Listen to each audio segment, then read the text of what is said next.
not so long ago, there was a little girl, and her name was Emily.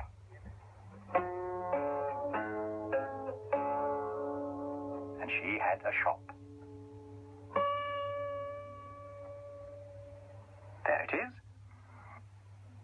It was rather an unusual shop because it didn't sell anything. You see, everything in that shop window was a thing that somebody had once lost, and Emily had found, and brought home to Bagpuss. Emily's cat, Bagpuss. The most important, the most beautiful, the most magical, saggy old cloth cat in the whole wide world.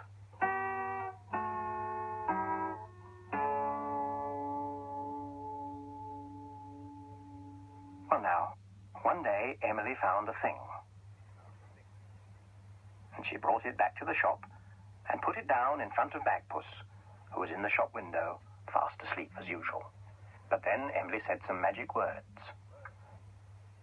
Bagpuss, dear Bagpuss, old fat furry catpuss, wake up and look at this thing that I bring.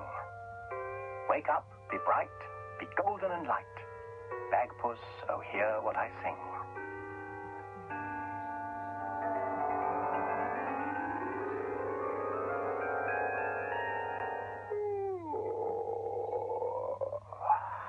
And Bagpuss was wide awake.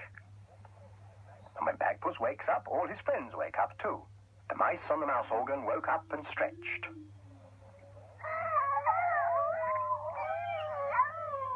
Madeleine, the rag doll. Gabriel, the toad. And last of all, Professor Yaffle, who is a very distinguished old woodpecker. He climbed down off his bookend and went to see what it was that Emily had brought.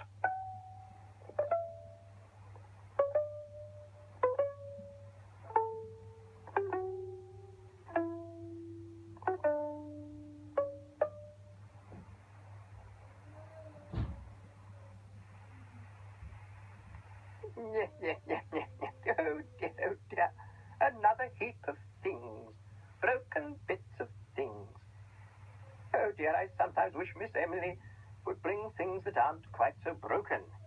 This is obviously some sort of statue, but what it is a statue of is another question, and not one that I can answer unless somebody can put it together again.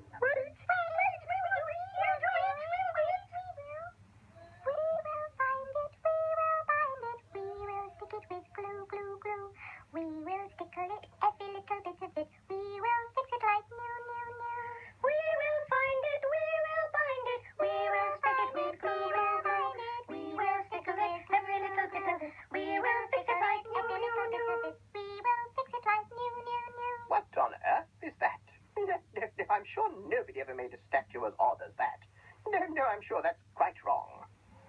We will find it, we will bind it. We will find it, we will bind it. We will stick it with glue, glue, glue. We will stick it like every little bit of it. We will fix it like new, new, new. No, be careful. Oh, no, that's dangerous. Stop at once. That whole heap is dangerous. That heap has only got to fall on poor little Charlie Mouse and he would be squashed. Ooh. Now, very carefully, take it to pieces again. Just one piece at a time, but very gently. Ooh, gently. Ooh, carefully. Here's a big piece, look. Look out! That will do. That is quite enough banging and smashing and playing about. Bagpuss, there's only one way to put those pieces together. You must tell one of your magic stories to see if that will mend it. Oh, well, I could, I suppose. Oh, yes, I don't know what it is, do I? I do. I know what it is. Do you, little Charlie Mouse? Well, you tell me what it is. It's a giant. A giant giant. A big, big, big giant giant. Think, think for us, Bagpuss. Think for us, Bagpuss, please.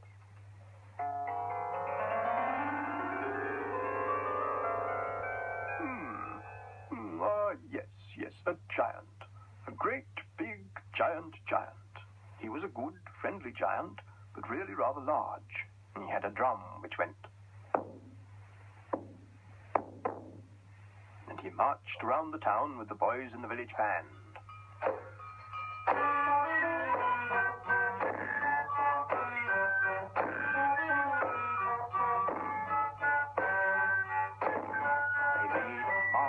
Loud noise. The loudest noise of all was the giant's drum. He drove the mayor and corporation out of the village hall, and they hid their heads in a haystack. The only grown-up who liked the noise of the band was Mrs. Smithers Rowbottom, but then she was a magician in her spare time. All the other grown-ups hated the noise of the band, and the one who hated it most of all was the model maker. He had just made a large figure of a drummer. He set it on the shelf in front of his shop as the band came down the hill.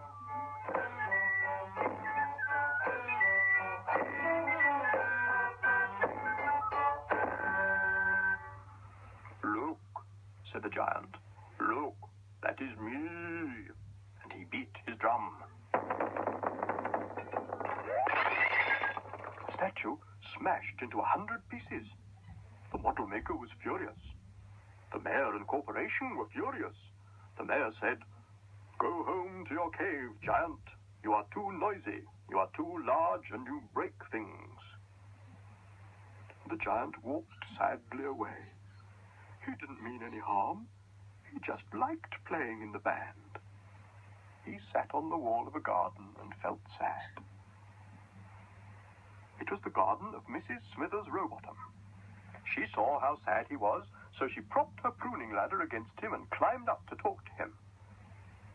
The giant told her what had happened. He said, "I don't mean to break things. I hate being so large. I really do wish I could be smaller." "Don't worry," said Mrs. Smithers Rowbottom. "I'll see what I can do." And she trotted to the scene of the accident where everybody was still standing and arguing. She bought the pieces of broken statue from the model maker for a silver penny. "Right," she said. "Come on, children, we must fit the pieces together."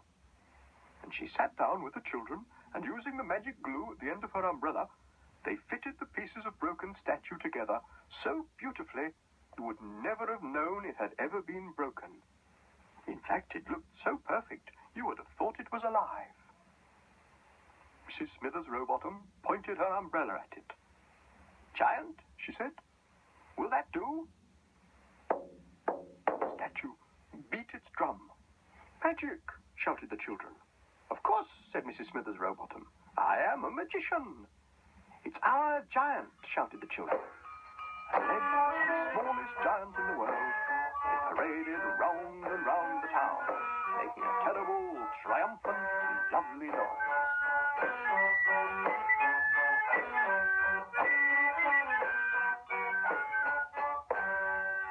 Look, he's mended. Very good, Bagpuss, very good. Nothing like a bit of magic, I always say. There he is, the smallest giant in the world. It's not. He's a giant. Don't be ridiculous. That is a very small statue. He's big, giant. Oh, no. Yes. You are all perfectly right. It is all a matter of scale. All a matter of one thing being so much bigger than the other thing and so much smaller than something else. I don't know what you're talking about. That is a small statue, whatever way you look at it. All right, then. Mice, we'll have to explain it to Professor Yaffle. Have you got the roll for the Song of the Flea?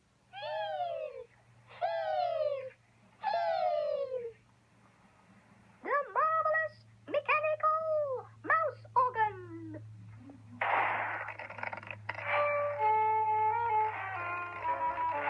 There once was a flea, and a very fine flea. I'm tall and strong and grand, said he. And so you can see, if you just look at me, I'm the biggest and the fattest in the land, that's me.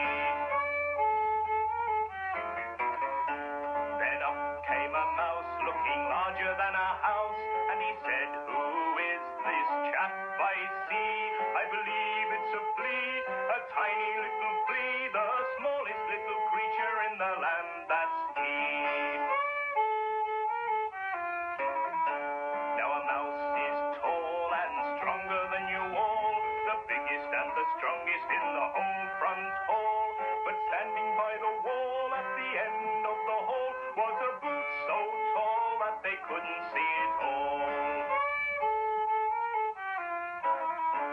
And in this boot was the leg and the foot of a very small boy in a long-legged suit. But the mouse couldn't see, and neither could the flea. They decided that it had to be a very tall tree. But the boy kneeled down, put his face near the ground, and said, "What is this beast I see? That is a little mouse, the smallest in the house, and standing right beside him is a microscopic flea." Then the mouse shouted high, "You are blocking out the sky. A giant boy like you just can't be true." But the boy said, "Don't be silly, my name is Little Billy. I am a little boy who's just been to the zoo."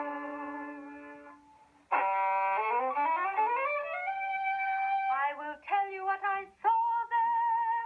There are animals galore there, and they all were many, many times as big as me. There I saw a woolly bison and a spiky-nosed rhinoceros, a double-humpy camel and a heavy hippopotamus, a snuffly giraffe wearing half a mile of staff, 'cause his poor old neck is taller than a tree. And the largest and the last was the elephant.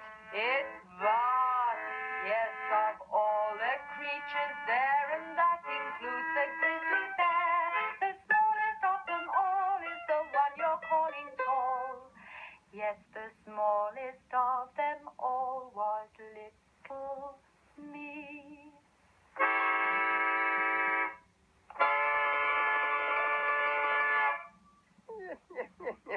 Well, it's quite obvious what that is all about. The smaller you are, the larger the other things seem. You mice can think that is a giant if you like. But I still say, if that is a giant, it's the smallest giant in the world. Well, anyway, there it was in the shop window. So that if anybody who had lost a very small giant should happen to come past, they would see it there and come into the shop to collect it. And so their work was done.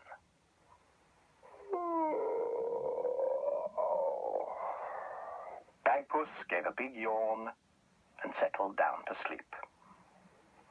And of course, when Bagpuss goes to sleep, all his friends go to sleep too. The mice were ornaments on the mouse organ. Gabriel and Madeleine were just dolls. And Professor Yaffle was a carved wooden bookend in the shape of a woodpecker. Even Bagpuss himself, once he was asleep, was just an old, saggy cloth cat. Baggy and a bit loose at the seams. But Emily loved him.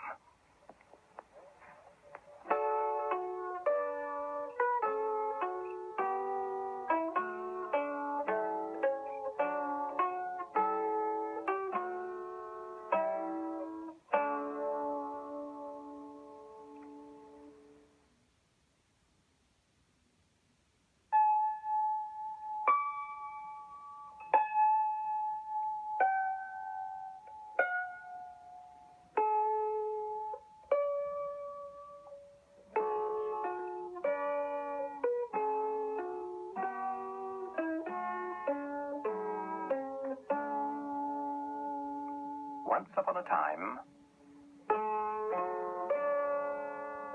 not so long ago, there was a little girl, and her name was Emily.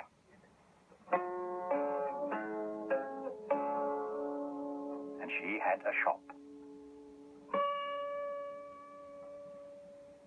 There it is. It was rather an unusual shop because it didn't sell anything. You see, everything in that shop window was a thing that somebody had once lost, and Emily had found, and brought home to Bagpuss. Emily's cat, Bagpuss. The most important, the most beautiful, the most magical, saggy old cloth cat in the whole wide world.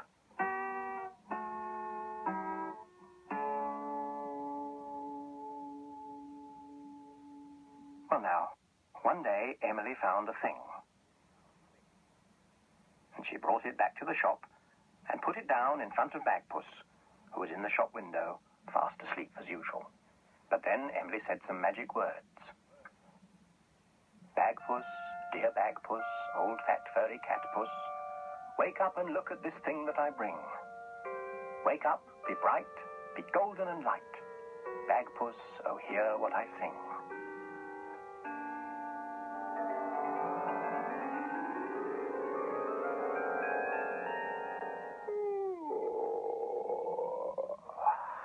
And Bagpuss was wide awake. And when Bagpuss wakes up, all his friends wake up too. The mice on the mouse organ woke up and stretched.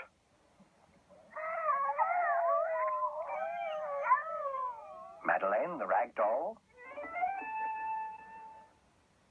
Gabriel, the toad. And last of all, Professor Yaffle, who is a very distinguished old woodpecker. He climbed down off his bookend and went to see what it was that Emily had brought.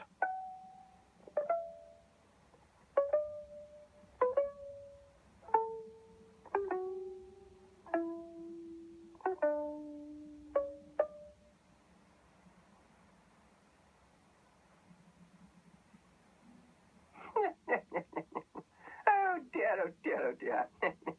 What a tangle of old rubbish. What a mix-up of twigs and sprigs and twisted bits. How on earth are we going to find out what it is, let alone what's wrong with it?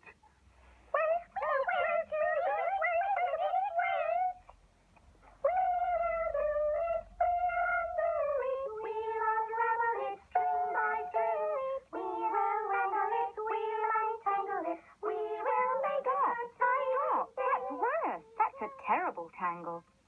Now everybody stand still and think carefully about what to do next. Well, I know what I am going to do next. I'm going to climb out of this tangle. There. Now then, what have we here? There are different sorts of things here.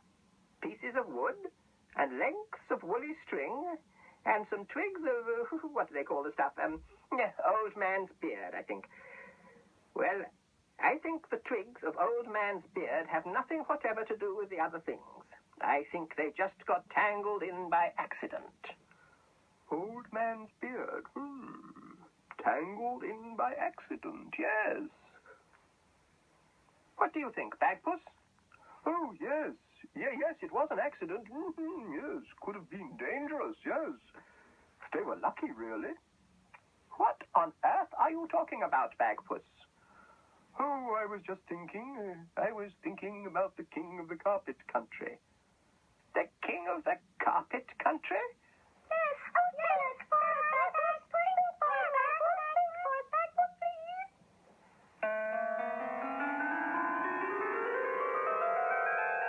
It was a pleasant country. Not very far from here. I wish I could remember its proper name. I call it the carpet country because that is what most of the people there used to do. Make carpets. Now, unfortunately, it was a very poor country. Merchants would come from other richer countries to buy carpets, but I'm afraid they didn't think much of the carpets and they wouldn't pay much money for them. Now, the king of that country was King Frederick the 29th. He was worried because the people were poor and the carpets didn't sell well. He built a factory and put in it big looms, which are machines for weaving carpets. Long live King Frederick, shouted the carpet makers. King Frederick smiled and raised his crown and wiggled his long silver-white beard. Then King Fred went into the factory to look at one of the looms working, and the threads were too fine for his poor old eyes to see properly. He leaned over for a closer look, and then a dreadful thing happened. King Fred's beard is caught in the loom. A young rug weaver jumped for the brake, and the machine slowly came to a halt. The whole accident had only taken a few seconds, but already most of the king's beard was woven into the carpet on the machine. It looked simply wonderful. King Fred didn't think it looked wonderful because the other end of the beard was still on his chin, pulling his nose against the machine. And the young rug weaver stepped forward with his scissors. "Shall I release your majesty?" "Please do," said King Fred. Fred was free. Thank you, he said. You're a bright lad. Thank you for your help, but I really must go home now and start growing a new beard. Good afternoon. The king went home, and the carpet makers took the carpet from the loom. It was a very beautiful carpet with a marvelous silky, silvery sheen to it. Many rich merchants tried to buy the beautiful carpet, and the richest of all actually did buy it, and he paid a tremendous lot of money for it. And he said he would buy any more like that for the same price. Well, of course, they hadn't any more carpets like that, and it would take a long time for the king to grow a new one. And that day, many old men with long white beards came to the carpet factory. Buy our beards, they said. Only 10 pence an inch. Well, then the carpet factory got busy. Beards were snipped off, washed white as snow, and hung on the hedgerows to dry. And then they were woven into carpets. They are magnificent carpets, said the richest merchant of all, but not as magnificent as the first one. They lack the silvery sheen, the luminous, lustrous gloss of a truly royal beard. The merchants refused to buy any of the new carpets. The carpet makers were very sad. The young rug weaver took the message to King Fred, and King Fred sighed sadly. Now me, if only I could grow a beard quickly, I would give half my kingdom and my daughter's hand in marriage to anybody who could tell me how to grow a beard quickly enough to make carpets of it. So the king's daughter looked at the young rug weaver and decided that if she was to marry anybody, she would like to marry him. And the young rug weaver thought the same about her. So, hand in hand, they ran to see the princess's great-aunt, who just happened to be a magician. Easy, she laughed. Just dance round the king and say this poem. Then, hand in hand, the young rug weaver and the princess ran back to the palace and danced round the king, chanting the poem. Beard, beard, grow, I say, grow by night and grow by day, grow for many 100 feet through the door and down the street. With a creak and a rustle, the king's beard began to grow. It rippled steadily across the throne room, glinting with streaks of pure silver. Through the door, along the great hall, and out into the street it slid. 3 times round the palace it wound itself, and stopped at last by a sentry box where it tickled the sentry. Oh, that tickles. Snip, snip, snip. King Fred was free again. The carpet makers hoisted the beard onto their shoulders and carried it off in a splendid procession to the factory. There it was woven into enough carpets to make the country rich again. The young rug maker married the princess, and everybody was happy, except perhaps the other old men. They all wanted to have their beards made into carpets. They would cut them off and wash them and hang them in the hedgerows to dry, but nobody would buy them to make carpets. So they left them there. You can still see them sometimes in the hedgerows, white and fluffy. People call it old man's beard. No, that is completely incorrect. No, old man's beard is just the nickname of a climbing plant. Clematis vitalia is its proper name, but you can call it wild vine, or virgin's bower, or witty wind, or traveller's joy. It's all the same plant. Well, it's only a story. And a very good story it was, too. Look what it's done for the bits and pieces. What is it? Is it a making things thing? Yes, I think that must be a loom. Yes, a loom for weaving. That's the same sort of machine that the king's beard was woven on. How does it work? I'm not sure. There's a warp and a weft and a shuttle in the middle and I don't know exactly. Madeleine, do you know about weaving? Weaving? I only know a song about weaving. So do I. And the mice do too. Come on, mice. Heave, heave, heave, heave. The marvelous mechanical mouse organ.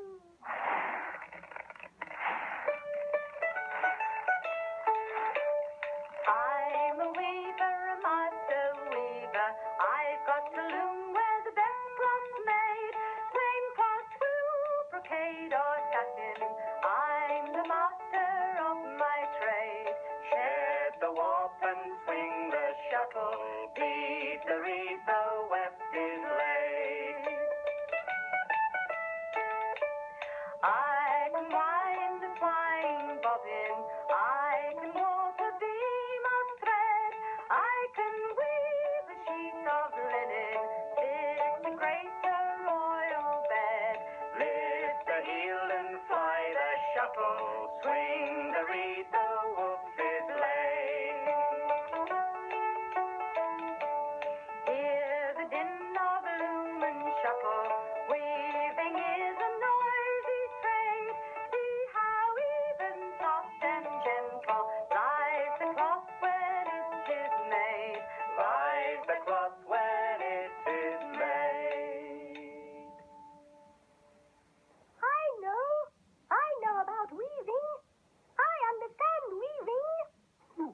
Charlie Mouse? Well, you tell me. I'll show you. Look, I am the shuttle. I go up and down through these strings like this. Up I and see, yes. down. Then I pull the threads across, and it makes woven cloth.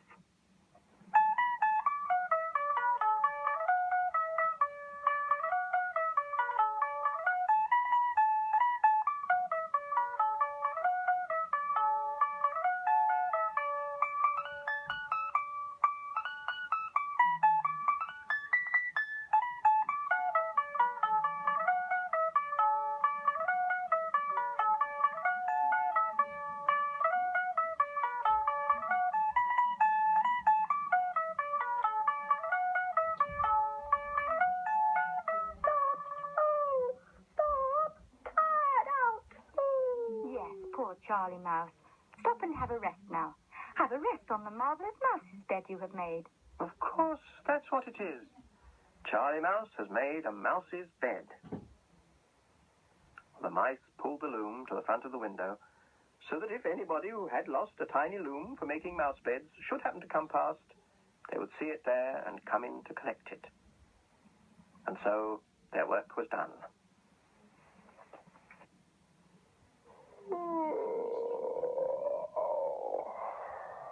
Bagpuss gave a big yawn and settled down to sleep. And of course, when Bagpuss goes to sleep, all his friends go to sleep too. The mice were ornaments on the mouse organ. Gabriel and Madeleine were just dolls. And Professor Yaffle was a carved wooden bookend in the shape of a woodpecker. Even Bagpuss himself, once he was asleep, was just an old, saggy cloth cat. Baggy and a bit loose at the seams. But Emily loved him.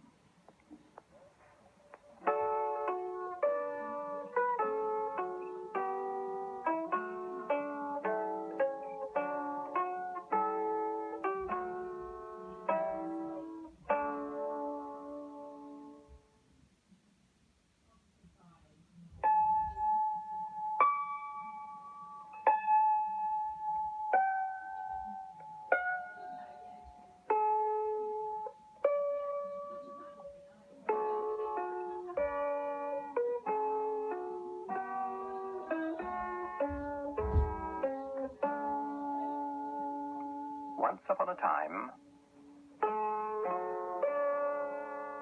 not so long ago, there was a little girl, and her name was Emily.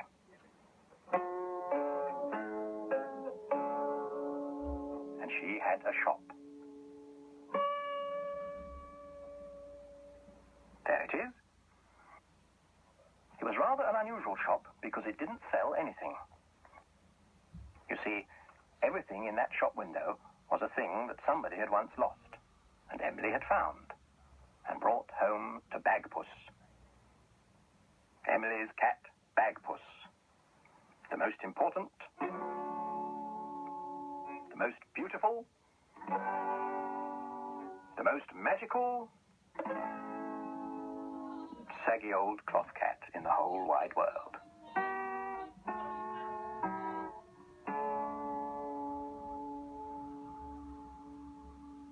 Well, now, one day Emily found a thing.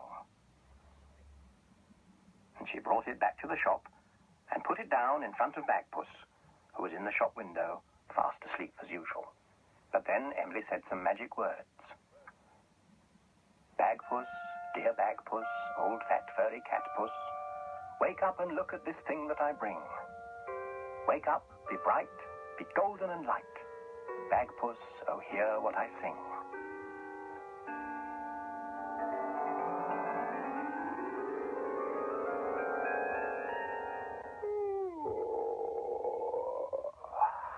And Bagpuss was wide awake. And when Bagpuss wakes up, all his friends wake up too. The mice on the mouse organ woke up and stretched.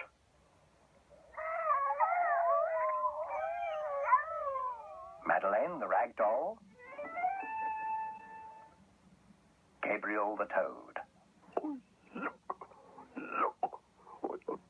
And last of all, Professor Yaffle, who is a very distinguished old woodpecker. He He climbed down off his bookend and went to see what it was that Emily had brought.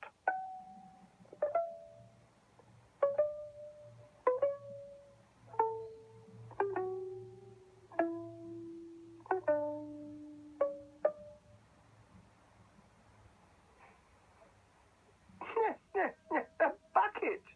A rotten old, grotty old, bashed-up old bucket. The things Miss Emily brings. A rusty old, dusty old Irish bucket with a hole in it. Irish bucket? How do you know it's an Irish bucket? Well, it's an Irish bucket. I know it's an Irish bucket. Does it matter? Certainly it matters. That must be a special bucket, maybe a magic bucket. Magic? What could be magic about a bit of old iron like that? Well, for a start, why is it smoking? Smoking? Yes, look. There's smoke coming out of it. Bucket burning, bucket burning, bucket burning.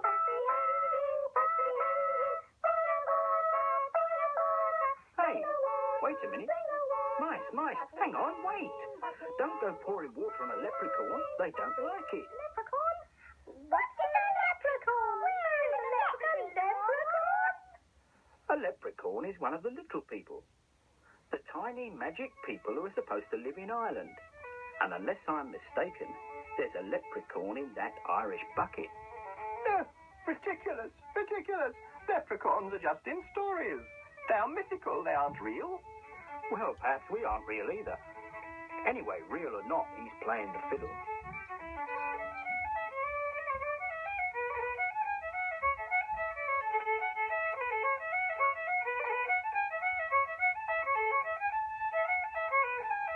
And he's playing it beautifully, too. Ah, yes. I know that fiddle and the player. That's Seamus O'Houlihan himself. Seamus O'Houlihan of Gillicuddy. Oh, yes, that's him. Yeah, I remember Seamus O'Houlihan. Come to think of it, I remember he lived in a bucket. The last time I saw that bucket, it was in the far west of Ireland, I think. Yes, the far west of Ireland, in a peat bog. There it was, smoking away. I remember I didn't notice the smoke. I sat on it. Will you let me out? Will you get off? You're choking me. Oh, I'm sorry, I didn't know. There I am, peacefully smoking a trail for me dinner, and you have to come and sit on me chimney. Oh, I beg your pardon. I didn't know it was your chimney. Ah, well, it's no matter. Now you've caught me, aren't you going to ask me where's me crock of gold?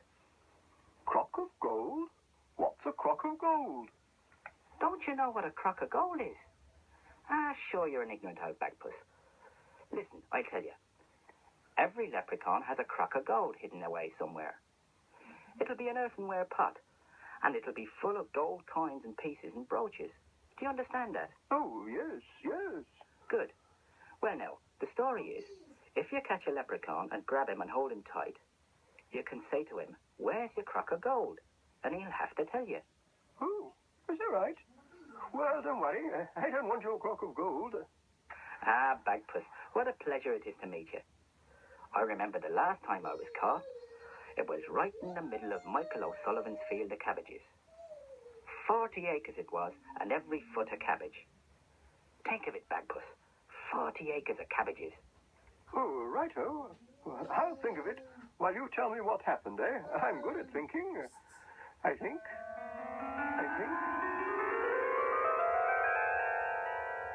40 acres of cabbages. Well, there it is.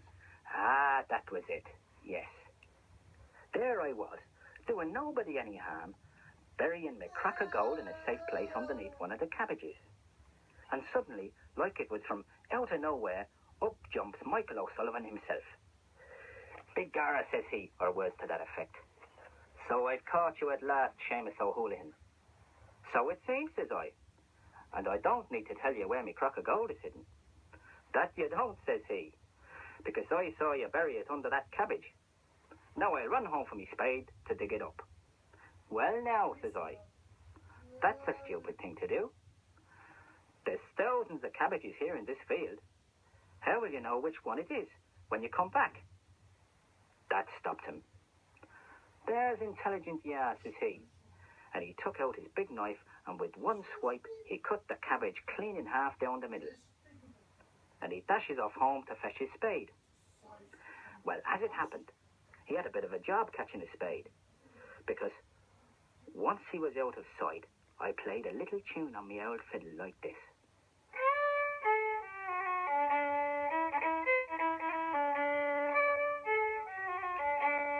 Now, this is a powerful agricultural jig, and as soon as they heard it, every spade, axe, knife, and cleaver came dancing out of their sheds and barns. Chomp, chomp, chomp, chomp.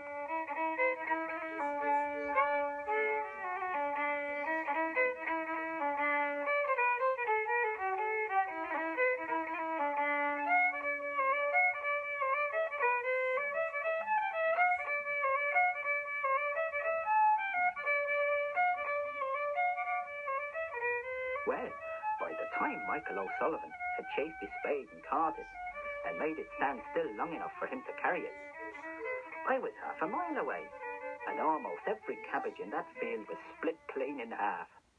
Ah, he was upset with Michael O'Sullivan. I should think so, too. So would I be, spoiling a whole field of cabbages like that. I dare say. But I'll tell you the truth, I was sorry for the fool O'Sullivan. So that night I played another tune on me fiddle.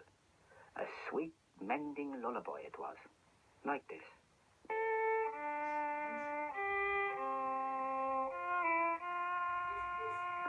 And in no time at all, every cabbage in the field was mended and growing like mad again.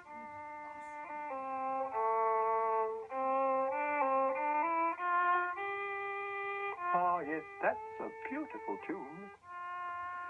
Ah, sure, you're a wise cat, and I'm glad to know you. I tell you what I'll do. One day, when you've got nothing else to do, I'll send me fiddle to play you a dance. How's that? Well, that's very kind of you. I look forward to that, I said.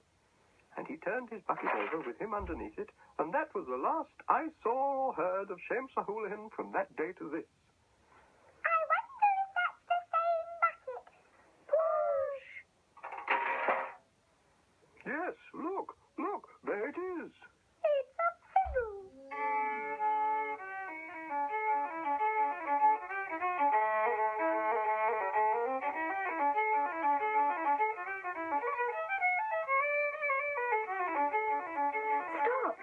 Stop, wait a minute. There, Charlie Mouse, you can play the fiddle beautifully. Oh, no. No, I wasn't. The fiddle was playing itself. Do you know Brian Olin?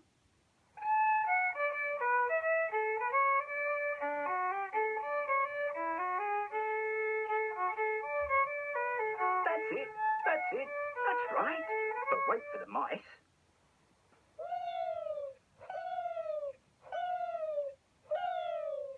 The marvelous mechanical mouse organ.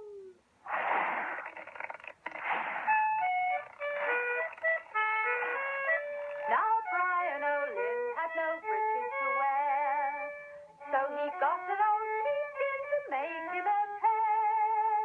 With the flesh inside out and the wool inside it, they'll be pleasant and cool, says Brian Olin. Now Brian Olin had no shirt to his back, so he went to a neighbour's and borrowed a sack. He tucked the meal bag up under his chin, they'll take them for ruffles, says Brian Olin. Now Brian Olin was hard up for a coat, so he borrowed the skin of a neighbouring goat. With the horn sticking out of his pocket, so then they'll take them for pistols, says Brian Olin. Now Brian Olin had no shoes for his toes. He hopped into Crabshaw to serve him for those. Then he split up two horses that match like the twin. They'll shine out like buckles, says Brian Olin. Now Brian Olin had no watch to put on, so he picked out a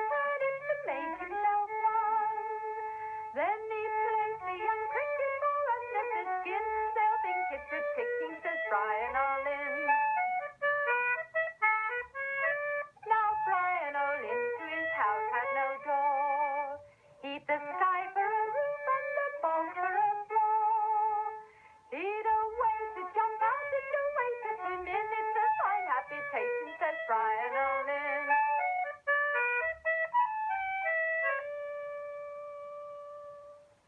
Tired out. Oh dear, me too.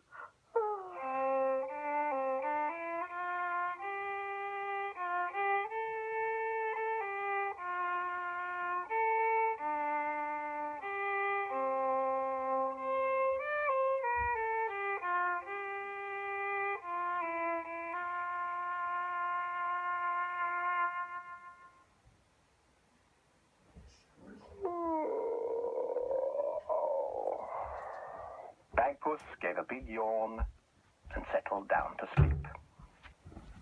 And of course, when Bagpuss goes to sleep, all his friends go to sleep too. The mice were ornaments on the mouse organ. Gabriel and Madeleine were just dolls. And Professor Yaffle was a carved wooden bookend in the shape of a woodpecker. Even Bagpuss himself, once he was asleep, was just an old, saggy cloth cat. Baggy and a bit loose at the seams. But Emily loved